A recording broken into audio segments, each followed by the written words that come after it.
a gente não vive para morrer, literalmente. A gente não caminha para a morte porque acredita, a gente vai deixando essa mensagem bem sutil lá no porão da nossa existência, acreditando que ela tem a última palavra.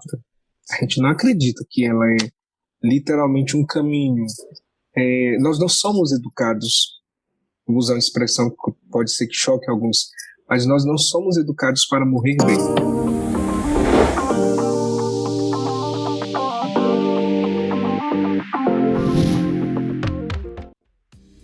Gente, sejam bem-vindos em mais um podcast do nosso Pessoa, Sexo e Deus. É com muita alegria que iniciamos mais esse assunto, né? Muito legal e, digamos assim, que nós não tocamos muito, né? Pelo menos assim eu não vejo muito se falar por aí, né? Que é a esperança eterna. Até esse termo usado, né, por São Tomás de Aquino, do fim último, né, São Tomás de Aquino, para poder falar melhor assim, o nome do santo, né, o fim último, o nosso destino final, né, o ponto final da nossa vida, que é a eternidade e, além disso, né, a ressurreição da carne.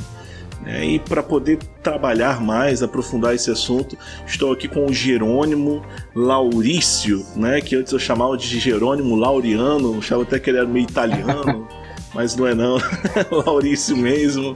E muito obrigado, Jerônimo, por estar aqui conosco, né? É uma grande alegria acolher você aqui no nosso Pessoa, Sexo e Deus. E antes de passar a palavra para o Jerônimo, para poder se apresentar, eu queria convidar você que já está aqui conosco, seja no YouTube, seja no Spotify, no Deezer, a reagir de alguma forma, tá? Nos seguir aqui. Se você está no YouTube, você já sabe qual é o processo, né? Se inscrever no canal, curtir esse vídeo, compartilhar, escrever aqui um comentário, dar uma sugestão. Tudo que você fizer aqui vai ajudar esse conteúdo a alcançar mais pessoas, né? O site, o aplicativo vai entender que esse conteúdo é importante, é relevante e vai enviar para mais pessoas, tá certo? Então, Jerônimo, queria que você se apresentasse um pouquinho, né? Eu sei que você é leigo missionário, é mestre em teologia, faz parte do Campus Fidei. Explica um pouquinho mais pra gente o que é isso tudo aqui. Primeiro, David, ou Davi, né? Quer dizer que é uma alegria estar aqui com você, com todos os que estão nos acompanhando de casa, do carro, enfim, pelo podcast, pelo Deezer, pelo YouTube.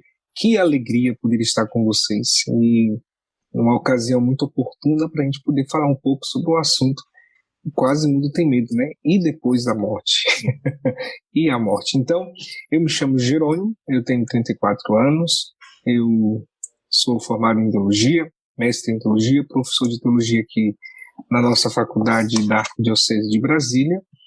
E sou missionário na rede de missão Campus Fidei há 7 anos, uma missão que Deus nos inspirou na vigília da JMJ, e nas horas vagas, quando sobra tempo, sou um grande entusiasta desse lindo, vamos dizer, tesouro, esse lindo tesouro que é a teologia do corpo de São João Paulo II. Então é uma alegria poder estar aqui com vocês para partilhar um pouquinho. Sim. Eu te conheci na verdade um cartaz de um curso seu, né, na faculdade lá de Brasília, sobre personalismo, né? E, né, procurando conteúdos assim sobre o assunto, aí veio o Jerônimo, eu guardei no bolso, né, o seu nome ali para uma ocasião, e a ocasião chegou, graças a Deus, né? Então, Jerônimo, como você dizia, assim, eu falava aqui no início também, né? Falava até que é um tema que a gente não fala muito, fala até no sentido cristão mesmo, assim, dentro das nossas paróquias. Enfim, fala do céu, né? A gente costuma falar muito mais quando é a ocasião, né? Um velório, né? As exéquias, uma missa de sétimo dia, né? Então a gente escuta ali o ministro, o padre, né? Falar um pouco mais sobre a esperança eterna e tudo. Mas mesmo assim eu sinto que a gente pode falar mais, né? A gente pode aproveitar mais essa ocasião para dar a real esperança que a nossa doutrina nos dá, que o Evangelho nos dá, né? E é muito interessante perceber na teologia do corpo todo o trabalho que o São João Paulo II teve de caminhar até chegar ali, né? Na plenitude da expressão do corpo, né? Da pessoa ali que é na sua ressurreição. Mas assim, por que você acha, já lançando essa pergunta para você, por que você acha que é tão desafiante para nós querer viver essa realidade após a morte? Por que é tão difícil para nós desejar essa realidade? Bom, David, eu diria que a gente tem medo da morte. É algo que a gente não quer encarar, é algo que a gente foge. Primeiro porque ela provoca uma dor, a dor da separação, a dor da perda. E se for numa situação de sofrimento, por exemplo, a doença, uma morte repentina, de repente um acidente, sei lá, um aborto espontâneo, enfim, qualquer coisa que provoque sofrimento, a gente tende a rejeitar. E a morte vem no pacote, porque a gente acaba considerando que ela é uma inimiga. Tipo assim, ela está me roubando aquilo que eu tenho de mais precioso, aquilo que eu tenho de belo, aquilo que eu tenho de melhor, que é a minha vida e a vida daqueles que me cercam.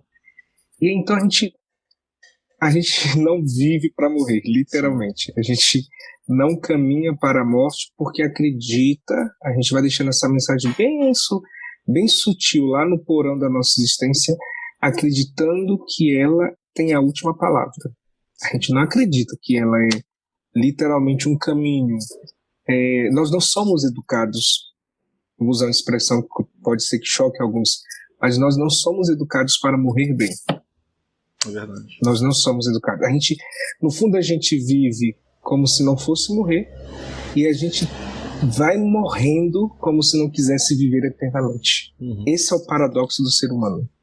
É um paradoxo. A gente vive como se não fosse morrer, ou seja, importa as coisas dessa vida, carpe diem, vamos aproveitar o momento, aproveitar, porque não queremos morrer, mas ao mesmo tempo a gente morre como se não quisesse viver eternamente. É uma vida, diga-se de passagem, que não é bem vivida, é uma vida que não reflete a morte. E também, você falando aí, né, eu me lembro que quando era criança começou esses planos funerários, né, assim, começou a se vender esses planos aí, para a pessoa ter menos complicação na hora que vier a falecer, que o familiar vier a falecer, né? Mas essa preparação interior, né, essa preparação, preparar a minha vida, preparar o meu corpo, né, para quando a enfermidade chegar, né, para quando o meu corpo começar a falhar, né, para quando os meus familiares também começarem a viver a Páscoa deles, né, a gente realmente tem essa dificuldade, né, nessa nossa sociedade ocidental, sobretudo, né, de nos preparar para esse tempo, para essa passagem.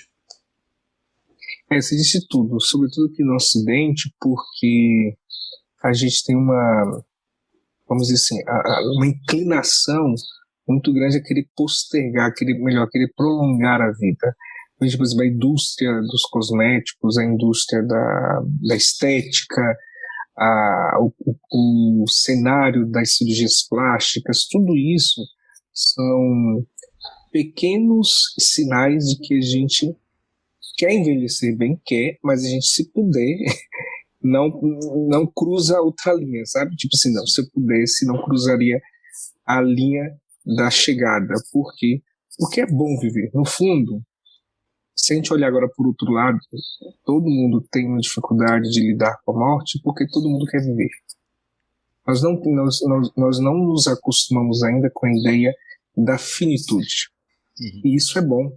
Sabe por quê? Porque há em nós, então, um eco dentro do nosso coração, do coração humano, que diz que nós somos criados para o infinito. Cada atitude que a gente vai fazendo, o trabalhar, o rezar, o celebrar, o cuidar da saúde, a posteridade, a prole, a fecundidade espiritual, tudo isso são sinais de que a gente tem saudade do infinito e a gente não quer jamais experimentar finitude, mas é um fato, pelo menos esta vida é finita. Sim. E você falando aí, me lembrava do estilo de vida que nós temos hoje, né? Assim, esse desejo de manter a vida, né, saudável. A gente procura comer coisas mais saudáveis, é o maior sucesso isso, né? A gente recebe no WhatsApp, né? Aquelas mensagens, coma isso para você ter um sangue que circule melhor nas suas veias, beba essa batida aqui, shake, faça tais exercícios, vá para academia. Então existe essa dicotomia, né? Esse culto ao corpo, né? De certa forma, essa adoração à beleza, né? Assim, a essa Sim. beleza, a se possuir como algo a ser também admirado, né? Mais do que saúde também, né? De manter a vida, mas também chega nesse ponto, né? De ter o seu corpo ali como um lugar de idolatria, onde você quer que as pessoas te venerem, te exaltem pela beleza física que você tem. E eu fico pensando qual seria o equilíbrio, né? Entre cuidar de si, né? Ter o justo cuidado com o corpo, que é a expressão, né, do Criador, né, assim, dentro da nossa masculinidade, feminilidade, para não se chegar também a nos ver como objetos, né, de um cuidado extremo, aonde eu esqueça do outro, onde eu, enfim, não coloco meu corpo à disposição. Né? Sim. Eu acho que o segredo, o equilíbrio está a viver com dignidade, sabe? Aquela dignidade do ser humano, de ser pessoa, de ser gente. Porque alguns procedimentos, algumas técnicas, ou mesmo alguns comportamentos, vamos dizer assim, ao invés de prolongar a vida com beleza, com qualidade, às vezes passa a ser um risco. Por exemplo, aqueles que querem se submeter, enfim, por quaisquer razões a cirurgias de mudança no seu corpo, aqueles que tomam certos medicamentos ou, enfim, alimentos para ter qualidade de vida. E olha que paradoxo, ao invés de prolongar a vida, acaba comprometendo a vida, acaba adoecendo, acaba literalmente, me parece que antecipando aquilo que seria o curso natural. Sim. Acaba que antecipando. Olha o paradoxo. Então, aquilo que não for digno pode comprometer realmente uma boa qualidade de vida e caminha rumo à morte. Porque, veja, um filósofo da antiguidade, Sócrates, ele dizia: o homem caminha para a morte. O Sócrates, ele não tinha, naturalmente nessa época, não tinha ainda a ideia de uma vida após a morte, né? Ali naquele período ali em Atenas, isso não é objeto de preocupação dos filósofos, mas o Sócrates, ele compreende que ele olha para o homem e diz assim: não, todos nós caminhamos para a morte. Ontem eu vivi mais que hoje, agora estou vivendo mais que ontem. Perdão, esse instante eu estou vivendo mais que amanhã, mas amanhã eu vou viver menos que hoje. Ou seja, cada minuto, a cada instante, ele dizia: caminhamos para morrer. Esse é o destino do homem. Ele dizia: o homem nasce para morrer. Sim. E é verdade, nasce para morrer. O problema é que a gente vai parar aí, tipo, somente nesta afirmação, nascemos para morrer. Eu gosto daquela imagem do grão de trigo que precisa morrer. Mas morrer para quê? Sim. Assim, qual é o fim último do grão de trigo? Ele morre para quê? É esse pulo que nos falta dar para lidar bem com a dimensão da morte. Uhum. Até você falou uma imagem interessante, né? Porque o grão, ele morre, né? O grão de trigo, nessa imagem do Evangelho. E ele morre ali, né? E ele nasce novamente um novo corpo, né? Brota. Exatamente. Um novo corpo, né? Tem uma imagem da ressurreição mesmo, né? Como o próprio Cristo utilizou, né? Para falar da sua... Exatamente. Essa é uma das imagens mais belas que a gente pode... Eu ainda queria, sei lá, dentro do laboratório, enfim, poder ver como é esse movimento do grão de trigo que vai morrendo para si e ao mesmo tempo vai literalmente ressuscitando com uma vida nova. E aí ele surge sendo o que é, mas ao mesmo tempo sendo aquilo para o qual ele foi pensado na criação. Uhum. Olha que coisa interessante. Ele continua sendo trigo, mas não é mais um grão de trigo. Vira um novo corpo, né? Exato. Isso é uma coisa difícil pra gente de entender, né? Porque aquela coisa... eu creio na vida eterna, quer dizer, creio na ressurreição da carne, né? Porque talvez você citou Sócrates, né? Assim, lembrei também de Platão, que falava dessa inimizade entre o corpo e a alma, né? Talvez seja mais fácil pra gente, nessa imaginação espiritual que a gente pode ir criando, em uma vida eterna da alma, né? Espiritual, né? Crer nisso, né? Mas crer que a minha carne vai ressuscitar, né? Dá um negócio aqui dentro, né? Quando eu era criança, já que você citou o tempo que você era criança, vou citar uma. Eu ficava no quintal da casa da minha avó, olhando para o céu, e ficava admirado com a beleza do céu e falava assim: vó, quando eu morrer, eu vou para onde? E minha avó falava: vai para o céu. Todo mundo, quando morre, vai para o céu. Aí eu dizia assim: mas lá no céu eu vou ter esse corpo?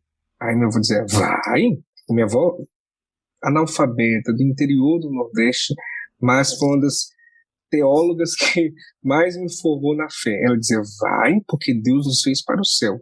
Aí eu dizia assim: minha avó, mas o corpo não morre?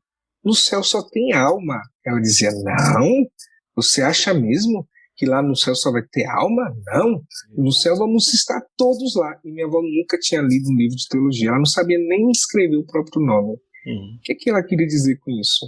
Que ao contrário de Platão, que dizia que somente a alma era imortal e que o corpo era um cárcere, né? Que prendia a alma, e que o corpo era uma realidade negativa, ruim, péssima, quer dizer, era o oposto da alma. Minha avó dizia: não, no céu Deus nos espera de corpo e alma. E ela cantava aquela música de Nossa Senhora: com minha mãe estarei na santa glória um dia de corpo e alma. É este um outro problema. A gente não se prepara para a morte, ok? Agora, quando a gente entende que a morte é necessária, é uma passagem, né? A gente fica preocupado: mas, meu Deus, e este corpo? Será que no céu terei esse corpo? Será que eu vou lembrar de alguma coisa? Será que eu estarei com as que eu convivi aqui? Tem coisas que estão na dimensão do mistério, porque a gente ainda não faz a experiência. Sim. A gente não faz ainda a experiência, aquilo que João Paulo II chama de homem escatológico, né? Que tem uns três experiências desse homem. Tem o homem original, o homem do princípio, o homem histórico, que esse aqui é essa nossa experiência deste momento presente, mas nós caminhamos também para o homem do escatom. O homem escatom, ou seja, é algo que a gente imagina, deduz pela revelação, mas é uma experiência a ser feita ainda. Essa experiência da ressurreição da carne. Ou seja, não é somente a alma que experimenta o fenômeno da imortalidade. Também este corpo, depois da experiência da morte, alguns, né? Porque a palavra de Deus também diz que alguns não morrerão, já serão levados para o céu quando o Filho do Homem voltar, e outros vão ressuscitar. Uns para a vida eterna e outros para a morte eterna. Olha que curioso isso. Nós vamos ressuscitar. Só que para a vida eterna e para a morte eterna. E é um paradoxo. Como assim eu vou ressuscitar para a morte eterna? Vamos. Todos nós vamos passar por essa porta. Sim. E, Jerônimo, é a grande novidade do cristianismo, né? Essa ressurreição da carne, né? Assim, queria que você falasse um pouquinho assim, sobre aquilo que Cristo trouxe, né? Porque ele foi o homem que ressuscitou, não como Lázaro, mas ele realmente morreu, né? E o seu corpo foi morto, né? Ele morreu ali, perdeu o seu sopro de vida, o seu hálito de vida, né? E depois ressuscitou como havia prometido. O seu corpo ressuscitado é diferente do corpo de Lázaro, né? Lázaro depois morreu novamente, está esperando a ressurreição como nós. Mas Jesus realmente ressuscitou com aquele corpo. Como você poderia explicar para a gente assim, aquele corpo de Jesus, né? Assim, Jesus que penetra. É claro que fica o testemunho daqueles que viram, daqueles que experimentaram, a experiência deles, né? Mas o que nós temos a partir de Jesus para alimentar a nossa fé? David, eu diria que a gente chegar na experiência da ressurreição de Jesus, a gente precisa fazer o que João Paulo II dizia: olhar para o princípio. Ou seja, no princípio, Deus havia pensado o homem para viver eternamente. Era um dos dons preternaturais, né, que a gente chama na teologia o dom da imortalidade. E assim, os nossos primeiros pais, né, Adão e Eva, viviam na presença de Deus, tinham uma comunhão perfeita, e eles não morreriam jamais. Jamais. Eram eternos. No entanto, a história ela ganha um outro enredo por escolha, opção deles, entra o pecado no mundo, e aí um dos frutos amargos dessa experiência do pecado, o salário, como diz São Paulo, passa a ser a experiência da morte.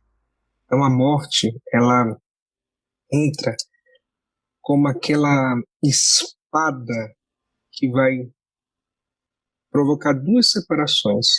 Uma, a separação do homem consigo mesmo, ou seja, essa espada que entra para dividir o homem, colocando o seu corpo de um lado e sua alma do outro, porque Deus pensou o homem nessa unidade. É a única realidade da matéria, a única realidade criada que Deus pensou com esta dualidade presente, o corpo e a alma, a matéria e o espírito. Então a morte ela entra para separar, uma vez que... Por que ela faz isso? Porque ela, veja só, como o homem é criado à imagem e semelhança de Deus, só há um jeito de ofender a Deus, tocando na sua obra. E tocar na obra de Deus é então atrapalhar, dizer assim, não, vamos mudar o jeito que Deus pensou essa obra. E então a gente toca na obra. Então a morte, o pecado, o mal, ele toca na obra de Deus para que ela não represente mais a imagem de Deus. A experiência da morte ela faz isso, porque agora o homem está dividido. O que é o diabo? O diabo é aquele que divide. O que é a morte? É aquela que divide o homem daquilo que Deus pensou, da sua originalidade. Essa é a primeira separação. Beleza, aí entra a morte física. Mas o diabo sabe que não é suficiente a morte física. Porque já que este homem ele tem um eco de infinito, e esse eco de infinito é eterno, então a gente precisa mexer naquilo que é eterno. Vamos provocar então a morte eterna, ou seja, a separação eterna. Então o inferno não é um lugar. A gente chama na teologia não é um lugar teológico, mas é um estado. Então o que é o inferno? É o estado da eterna ausência de Deus, da eterna separação. Bom, dito isto, a morte então ela tem dois aspectos. Uma morte no aspecto físico, literalmente, e um aspecto espiritual. Tá, isso começa lá no princípio. Mas Deus nos fez para esse fim? Não. Então, só há um jeito dessa história mudar. E depois de tantas tentativas para refazer essa história, depois de tantas maneiras para que o homem voltasse a estar ligado em si mesmo e religado a Deus, só há um jeito, que o próprio Deus então refaça esse caminho. Então ele se encarna, aí vem o dado da encarnação do Verbo, assume a nossa humanidade e vai experimentar essas duas coisas. A primeira da morte física e a segunda um certo abandono, porque ele grita na cruz, meu Deus, por que me abandonaste? Uma certa distância, uma certa saudade de Deus. E aí Jesus ele vai vencer as duas coisas, e com isso Satanás não esperava. Por quê? Satanás não esperava que Jesus fosse vencer a morte física, ou seja, ressuscitar, literalmente. E os saduceus, que era um grupo de pessoas ali, um grupo político, um grupo social do tempo de Jesus, não acreditavam na ressurreição da carne.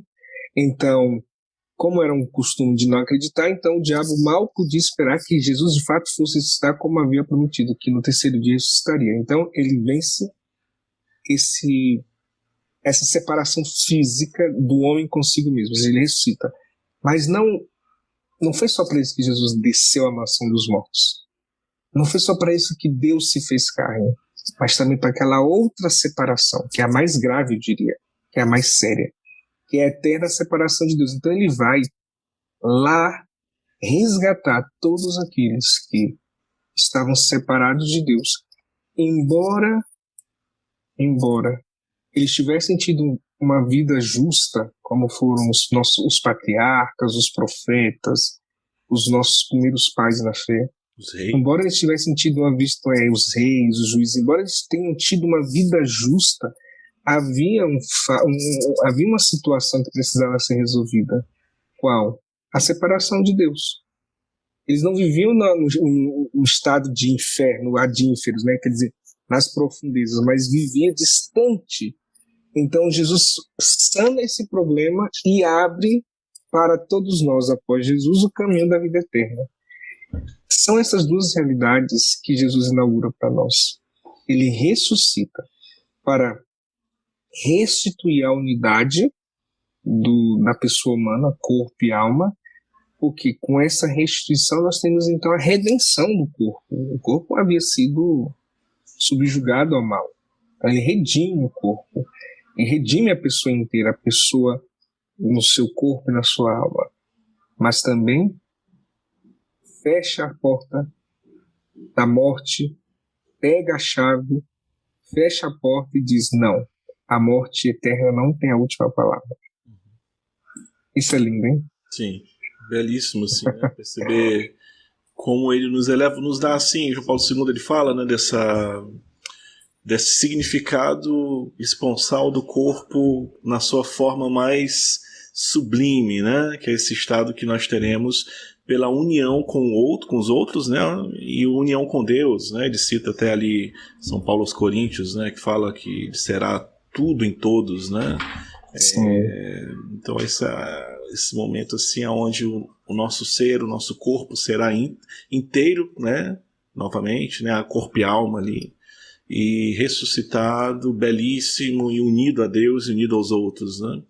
Como você falou dos saduceus, né? Essa passagem que norteia também ali essas catequeses sobre a escatologia, que é Mateus 22:30, né? Esse versículozinho, né? Onde ele fala que no céu não se darão mais em casamentos, mas serão como anjos, né? Como é que você explica isso daí? Então no céu vai ser mal chato, né? Assim, não vai ter mais ato sexual, né? Não vai ter mais prazer, como é que vai ser isso daí? Sabe que agora eu lembrei do Padre Léo, o finado Padre Léo. Sim. Ele dizia bem assim: olha, minha gente, é bom vocês aprenderem a amar aqui na Terra, porque no céu a gente não faz outra coisa senão amar. Então quem não quiser ir pro céu, comece a se odiar aqui na Terra e fica por aqui mesmo. Agora quem quiser ir pro céu, aprende, porque o céu é um eterno instante de amor, dizia o Padre Léo. Olha que um eterno instante de amor. Sim. E é isso, o céu é a eternidade do amor que nós começamos a viver aqui na Terra. E a figura, por exemplo, esponsal, né? Do homem e da mulher que se dão em casamento aqui na Terra, é só não, vamos ver se só parece que é pouca coisa, mas digamos, é todo um anúncio, é toda uma preparação daquilo que nós viveremos no céu, só que não um prazer que passa apenas pela experiência corpórea, sexual, um prazer que passa apenas pelos sentidos ou pela afetividade. Porque como nós temos um eco de infinito gritando dentro de nós, qualquer prazer afetivo, sexual, nesta terra é insuficiente para alcançar esse eco de eternidade em nós. Então, por isso que no céu não precisaremos mais nos dar em casamento. Não porque o casamento seja uma coisa ruim, é porque este vazio que está no nosso coração, dizia Santo Agostinho, inquieto está o coração do homem enquanto não repousa em Deus. Aqui na Terra a gente vai repousar, no caso dos que são casados, vão repousar, reclinar sua cabeça do ladinho da esposa, do ladinho do esposo, e vai sentir paz, beleza. Mas ainda assim experimenta uma inquietação. Aí Santo Agostinho diz, olha, o nosso repouso inteiro está em Deus. Então no céu não precisará mais de casamento. E não porque seja uma coisa ruim, repito, mas é porque já estaremos tão completos, tão plenos, que os nossos sentidos, a nossa experiência de prazer, a nossa afetividade, a nossa sexualidade, por ter sido redimida, por ter sido glorificada, vai viver uma explosão desse amor que não vai sobrar espaço para coisa alguma criada, somente para o Criador. De tão grande que será essa explosão de amor. Uma forma diferente de amar, né? Assim, acho que é interessante que às vezes a gente vê as pessoas assim que não têm experiência realmente em ser de Deus, ou não tiveram ainda a oportunidade de experimentar, digamos assim, essa relação íntima com Deus já aqui, né? Que não é nada comparado ao céu, né? Mas que nos dá essa figura um pouco embaçada do que será, né? Mas a gente experimenta essa alegria de sermos amados e de amar a Deus na nossa pequenez, né? Aqui na nossa baixeza, né? Mas essa graça também de saber que nós vamos nos amar de forma ainda mais bela, né? Uma vez, lendo um autor lá na França, ele falando sobre a espiritualidade do viúvo, né? Que você acha que no céu você vai rejeitar, será como anjo? Você não vai ser anjo. Vai ser como anjo, não vai ser anjo. O sinal do matrimônio não vai ser mais necessário, né? Mas você acha que você vai rejeitar quem você viveu e amou a vida toda, né? Não, você vai amar essa pessoa ainda mais profundamente, né? Vai estar unido mais ainda a ela, né? Porque Deus será tudo em todos, né?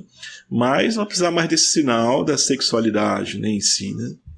Eu me lembrei também aqui, Jerônimo, do que João Paulo II fala sobre o celibato, né? Que é interessante, né? Porque ele fala que o celibato, assim, com as minhas palavras, né?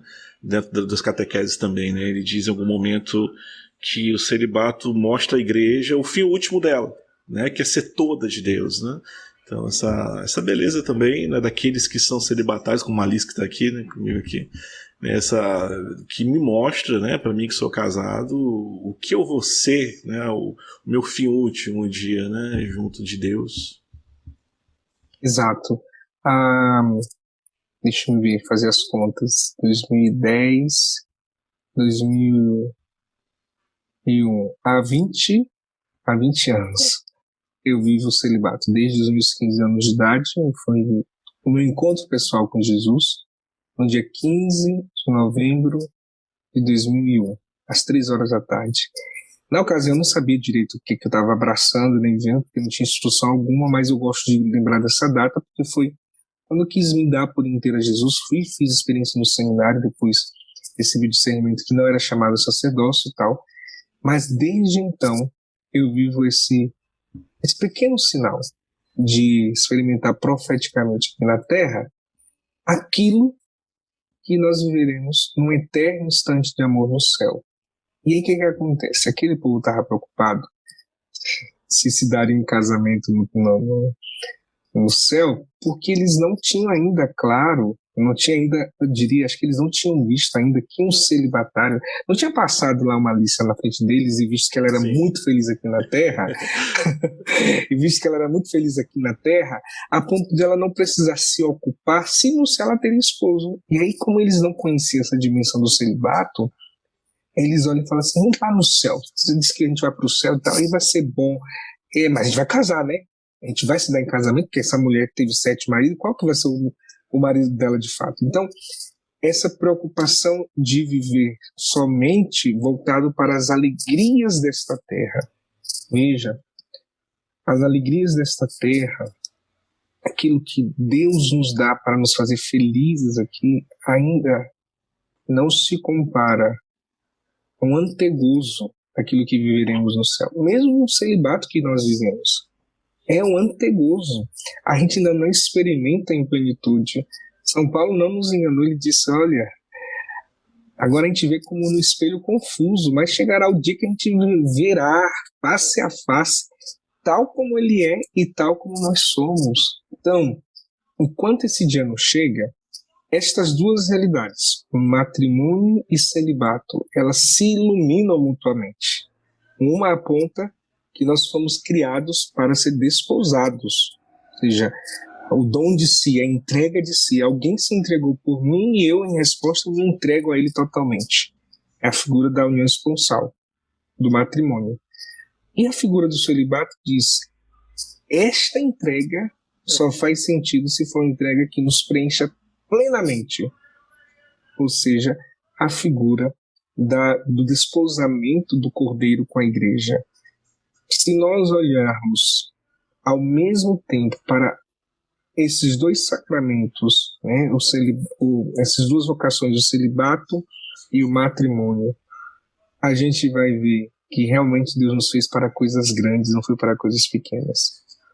O David, tem uma frase de João Paulo II, ele disse no finalzinho da década de 80, para um grupo de casais na Itália. Ele disse bem assim: olha, São Paulo nos ensinou que se foi para esta vida que nós colocamos toda a nossa esperança, vão é a nossa fé. Aí ele acrescenta, São Paulo II acrescenta, e eu os acrescentar que vocês que estão abraçando o matrimônio, não coloquem na finitude a sede de infinitude. Não coloquem no que é efêmero o desejo pelo eterno. Bento XVI vai parafrasear João Paulo II e diz, porque o verdadeiro amor promete o infinito. Então, se dando em casamento ou abraçando o celibato, a gente precisa sempre se recordar que o infinito nos espera e somente quem ama de verdade é capaz de alcançar esse infinito e dar ao outro, mesmo que esse outro seja seu esposo. Porque as alegrias dessa vida, dizia Lewis, nos dizem que nós fomos criados para outro mundo, porque elas não nos preenchem totalmente. Uma vez eu ouvi um padre, né, que falava dessa alegria, né? Ele falava: olha, quando você vê as suas fotos, né, de família, suas fotos, você quer ficar parado ali naquele instante, né, naquele momento feliz, não sei, da sua infância, aquele momento, daquele êxtase de alegria que você teve com seus pais, né?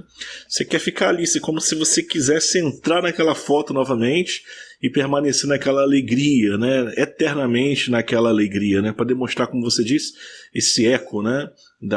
De eternidade que nós trazemos em nós, né? Esse chamado real que existe no coração do homem. Mas como é que diz, esse amor à finitude, né?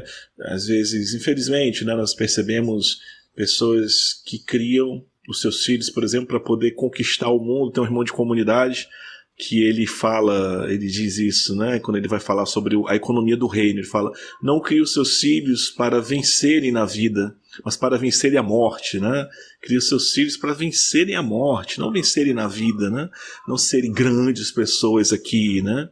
Mas viverem essa vida com este olhar na eternidade. Esse irmão de comunidade tem toda a razão, porque olha que paradoxo, quem quiser ganhar a própria vida vai perdê-la, e quem perder a sua própria vida vai ganhá-la. Jesus gostava de uns trocadilhos que de vez em quando dá um nó na nossa cabeça, mas quando a gente bota a cabecinha no travesseiro, a gente fala: rapaz, esse Jesus tinha razão, o negócio é sério. Tinha razão, porque de fato, que adianta ganhar o mundo inteiro e perder a si mesmo? Ou aquela outra passagem que ele diz: não tenham medo daqueles que matam o corpo, mas daqueles que querem matar e roubar a vossa alma. Olha que coisa interessante, ou seja, aquele lugar de eternidade que há em nós, esse lugar não pode ser corrompido. Nosso coração, por exemplo, olha, podem nos tirar a vida, podem nos roubar, podem nos tornar mártires, podem nos crucificar, podem fazer o que quiserem com o nosso corpo. Como diz São Paulo, né? O corpo ele é semeado como uma semente desprezível, mas ele ressuscita como um fruto glorioso. Ele usa essa analogia para mostrar a ressurreição, para ensinar sobre a ressurreição. E por que São Paulo diz isso? Porque o elemento da eternidade em nós, que está lá na nossa alma, é isso que deve nos fazer viver com sentido a experiência corpórea que Deus nos dá para viver aqui. Ou seja, não vou vivendo como diz aquela música brasileira, né? Deixa a vida me levar, a vida leva eu. Não, eu vou deixar a vida me levar. Eu vou levando a vida, eu vou conduzindo. Eu vou conduzindo a vida. Eu tenho chama na Bahia de, como é que chama?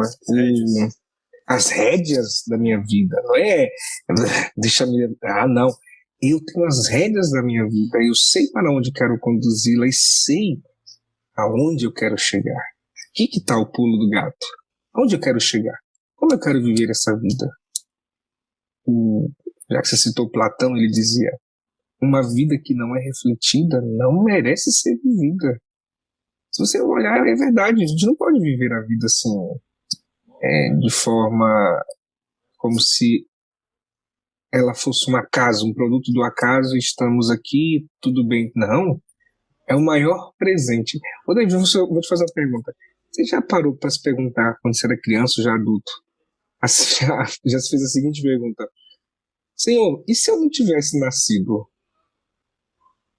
Você fez essa pergunta? Sim.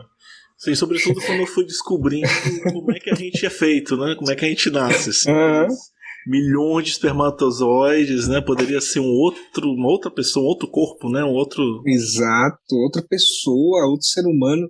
E aí você começa a dar conta e fala assim: meu Deus, se eu não tivesse nascido, aí você começa a bugar, fala, bom, se eu não tivesse nascido, tá aqui pensando isso, beleza.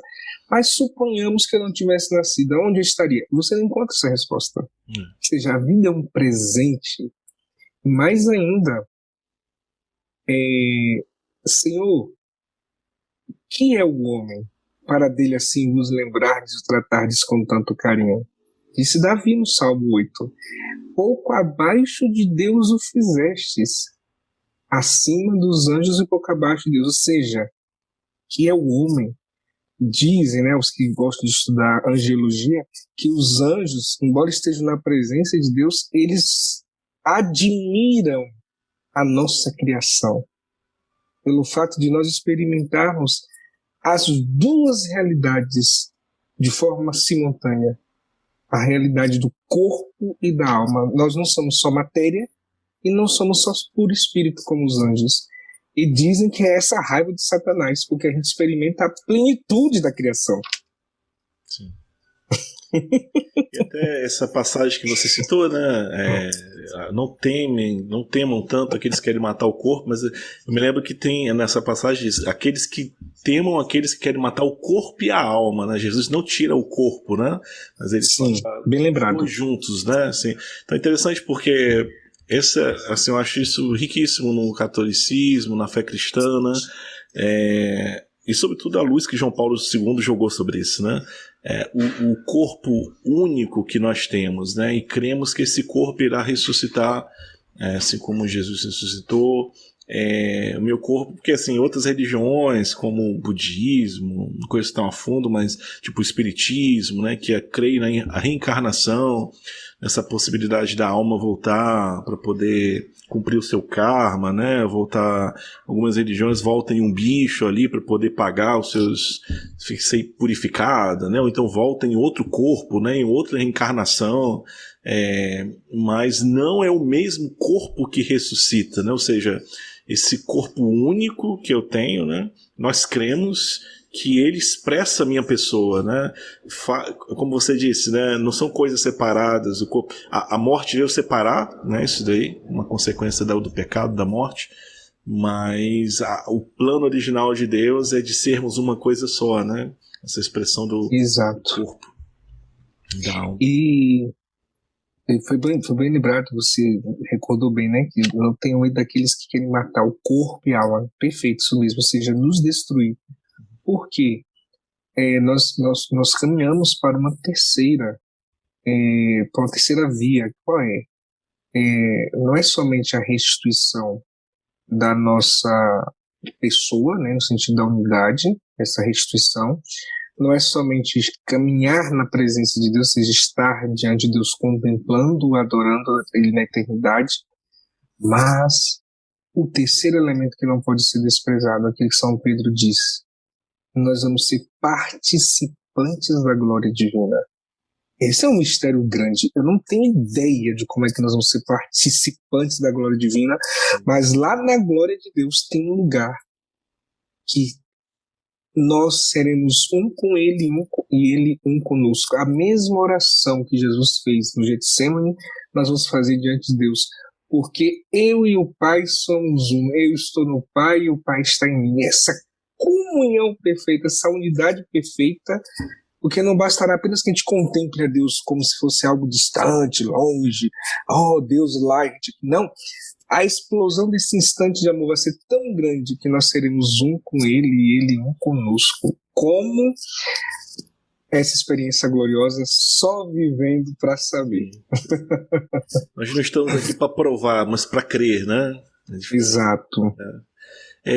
Agora, pode falar.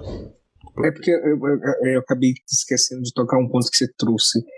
David, mas como é triste ainda ver católicos, né? Não sei quem está nos ouvindo se poderia concordar ou não, mas ver católicos que se deixam levar por aquilo que ainda é as baixezas dessa vida. Ou seja, Deus nos criou para as alturas, nos criou para as coisas do alto, como dizia São Paulo, né? Buscar as coisas do alto, e a gente insiste em querer viver como os répteis, literalmente se arrastando.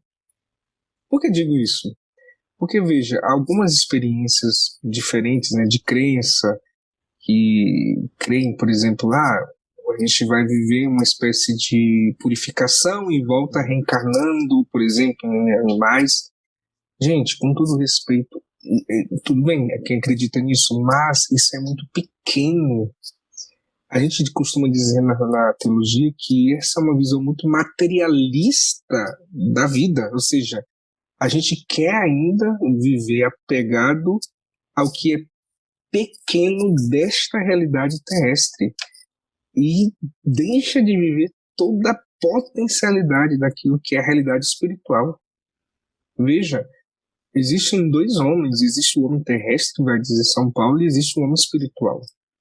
A quem desses dois homens nós queremos dar vida, alimentar? O homem que está se apegando às figuras deste mundo que passa, existe, né, a gente reza na oração da coleta algumas vezes, né?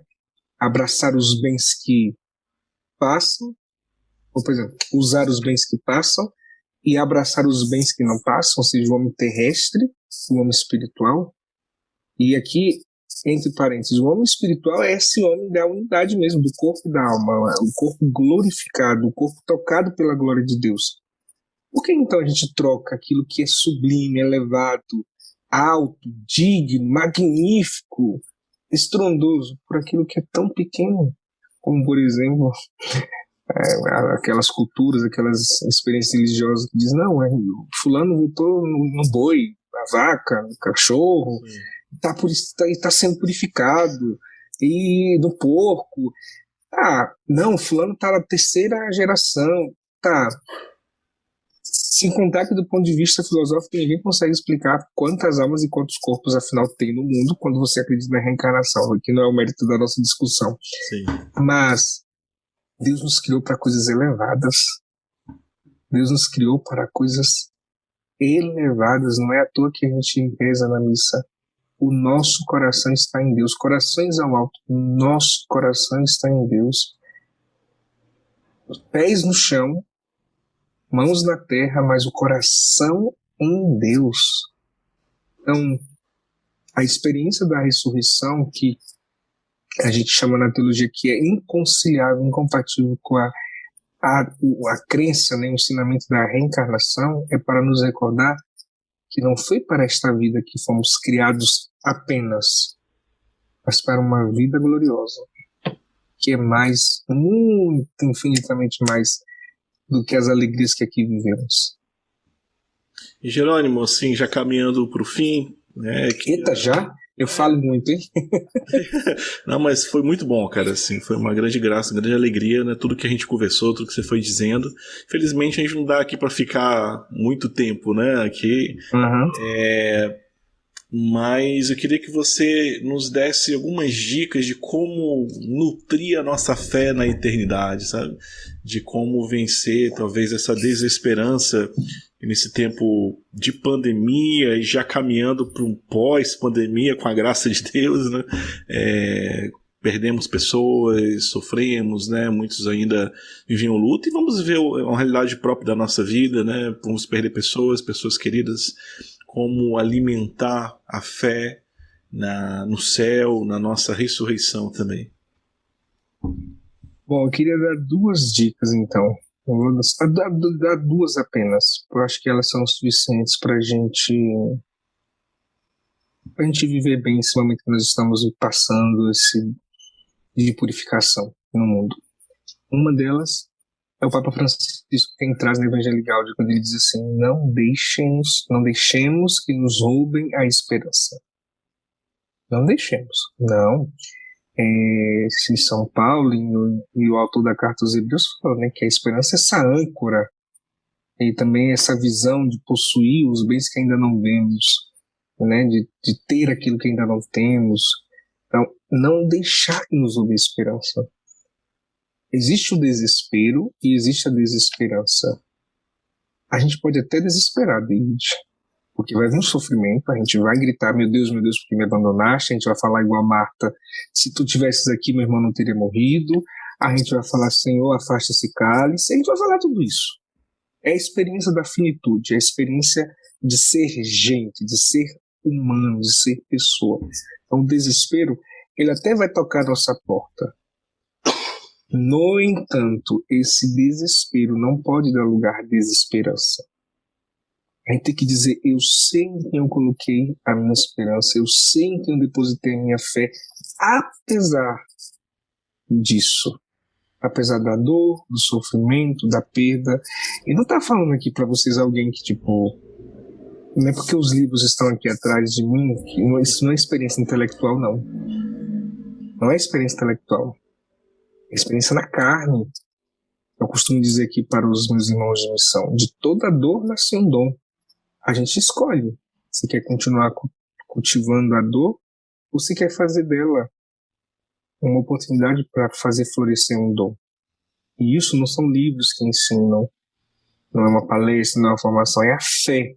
Em quem coloquei a minha fé? Porque vão nos tirar tudo, nós vamos perder tudo.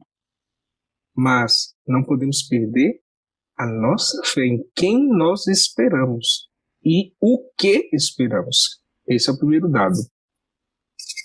E de uma forma prática no dia a dia, tem um rapaz, um psicólogo, o qual eu estudei recentemente numa pós-graduação.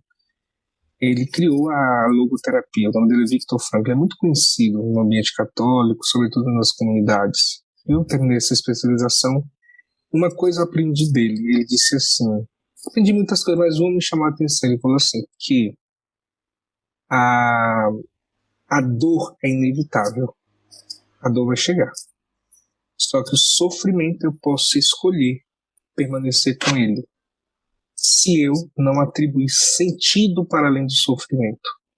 Em outras palavras, qual o sentido que eu atribuo a tudo isso que eu estou passando? Porque o sentido das coisas nunca estão nelas mesmas. Por exemplo, o sentido da dor do parto não está na dor no parto, está na alegria da criança que está chegando. O sentido daquele incômodo que está na nossa barriga meio-dia para querer comer não está naquele desconforto intestinal, mas no preparo para o alimento que Deus provê. O sentido da morte não está na morte em si mesma, mas naquilo que a vida nos prepara para depois da morte. Ou seja, nunca o sentido está nas coisas em si mesmas. O sentido do esposo não está em si, mas na esposa. O sentido do pai não está em si, mas nos filhos. O sentido do médico, do enfermeiro, não está em si, mas naqueles que ele atende. E assim é tudo que a gente vive. Ou seja, eu estou sofrendo, eu estou desesperado, ou então até desesperançado. Mas qual é o sentido que eu atribuí a isso? Qual o sentido? E quando a gente descobre que o sentido, dois sentidos, ele tem cor e sabor de céu, podem nos arrancar tudo, mas não vão nos arrancar este sentido para o qual Deus nos guardou e nos preparou, chamado de vida eterna. Essa foi a experiência dos mártires, essa foi a experiência dos santos, essa foi a experiência de Francisco de Assis, essa foi a experiência de João Paulo II. O sentido está para além de nós. E repito, não está falando alguém que aprende isso nos livros, não, viu? Alguém que todo dia precisa, diante de Deus, falar, Senhor, qual é o sentido disso aqui? O que o Senhor quer me ensinar com isso? E se a gente não vê naquela situação as cores da eternidade, a gente só vai ver realmente a vida com cores sombrias, cinza, preto, tudo escuro, tudo dark, tudo muito nebuloso. Então, recapitulando, não deixemos, melhor dizendo, que nos roubem a esperança, E segundo, não deixemos que nos roube o sentido das coisas. Jerônimo, muito obrigado, viu? Realmente, você falando aí do sentido, me lembrava muito da minha vida, né, como missionário, você também como missionário, esse ressignificar a cada dia, né? Cada novidade. Hoje mesmo na nossa formação, na comunidade de manhã, né, nós rezamos uma oração de São Francisco Xavier, né? Estamos no mês missionário, né, então as formações estão um pouco em torno da missão, né? E aí rezamos uma oração que eu não me lembro bem assim, mas falava justamente de assim: eu abençoe esse dia porque eu não sei o que virá. Não sei se vai ser alegria, não sei se vai ser sofrimento, não sei se vai ser amor, não sei se vai, enfim, ele ia dando esse paradoxo assim das coisas. Mas eu estou aqui, faço o que quiser, né? Só me ajude a viver bem esse dia, né? E dar significado a cada dia, viver com responsabilidade, isso vai dando sentido à nossa vida, né? E essa fé, né, assim, como Jesus disse ali, aquela última bem-aventurança, né, ali em João 20, né, felizes aqueles que vão crer sem ter visto, né, e é isso. Então, muito obrigado, né, Deus abençoe a sua missão, e acho que vai ter outras oportunidades para a gente convidar tantos outros assuntos, né, que nós poderíamos conversar aqui com você. E é isso, meu irmão. Muito obrigado, e compartilha, que ajuda a gente a divulgar nessa nossa conversa aqui, que vai dar muitos frutos, se Deus quiser. Amém. Eu que agradeço a oportunidade. Você não tem noção de como estou feliz de estar aqui partilhando. Não porque estou partilhando algo que alguém precisa ouvir, mas é porque falar dessas coisas nos faz recordar Sim. a nós mesmos. Nós somos os primeiros a recordarmos essas verdades de fé, dessas verdades humanas. Eu costumo dizer, o primeiro campo de missão, na verdade eu acho que eu parafrasei alguém já deve ter dito isso, mas enfim, o primeiro campo de missão, o primeiro campo de formação sou eu. Então, é uma alegria partilhar com você, porque Deus vai me recordando, Jerônimo, em quem você está colocando sua esperança, em quem, Jerônimo, qual o sentido de tudo isso. E é bom, porque de vez em quando Deus usa pretextos só para poder botar a gente no eixo, que essa partilha nossa nos ajude, então, a não esquecer que Deus nos criou para coisas grandes. Então eu agradeço a você, Davi, a oportunidade. Tenho um carinho muito grande pelos irmãos da comunidade Shalom, conheço alguns aqui em Brasília, e estando ao meu alcance, eu me coloco à disposição para isso que vim, para servir, tá bom? É uma alegria mesmo. Maravilha, Jerônimo. Reze por nós, estaremos rezando por você também. Pela sua Obrigado. E obrigado a você que acompanhou aqui esse podcast até agora. Se lembre de compartilhar, se lembre de enviar para as pessoas que você sabe que precisam ouvir essa conversa aqui, né, que vai auxiliar bastante. E até o nosso próximo episódio.